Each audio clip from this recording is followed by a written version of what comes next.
हमारा सबक है सबक नंबर 8 खड़ी जेर। कौन सा सबक है? खड़ी जेर बराबर होती है या मद्दा के। किसके से बराबर होती है? खड़ी जेर को एक अलिफ के मिकदार खींचकर पढ़ेंगे। ठीक है, हम जो है कि जो पढ़ रहे हैं वो लिखा हुआ पढ़ रहे हैं। अगर इसको समझना है तो नूरानी कायदा लेकर बैठ जाएं और आवाज के साथ में जो है कि इसको पढ़ सकते हैं। ठीक है, जैसे हमजा खड़ी जेर ई, बा खड़ी जेर बी, ता खड़ी जेर ती, सा खड़ी जेर सी। ये हिज्जे के साथ में चल रहा है ना। जिम खड़ी जेर जी, आ खड़ी जेर ही, ओ खड़ी जेर खी, दाल खड़ी जेर दी। ठीक है, इस तरीके से हिज्जे करना है ना।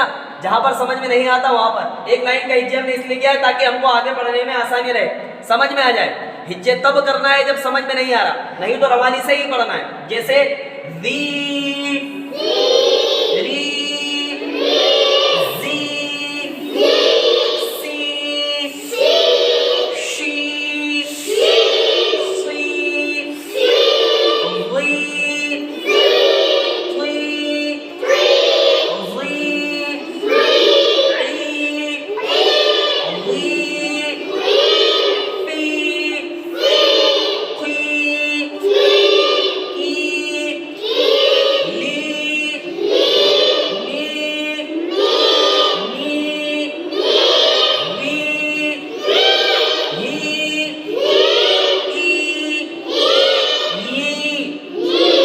बहुत आसान। जैसे या मद्दा का सबक पढ़ा था वैसे ही इसको भी पढ़ना है या मद्दा जैसा। जैसे हमने हमजा या जेर ई, बा या जेर बी, ऐसे ही हमजा खड़ी जेर ई, बा खड़ी जेर बी।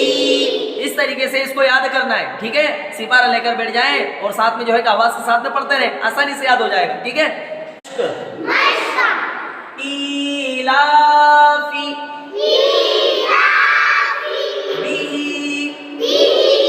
इबादिही रुसुलिही नूरिही वकीलिही हादिही बिकलिमातिही बिआयातिही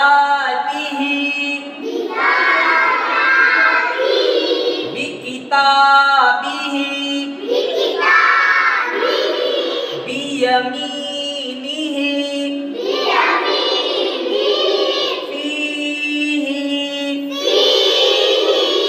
माशाअल्लाह, बहुत बढ़िया। ठीक है, अब इसको अगर समझ में नहीं आए तो हिज्जे करना है, नहीं तो ऐसे रवानी से ही पढ़ना है जैसे मैंने पढ़ाया और आप लोगों ने पढ़ा। ठीक है।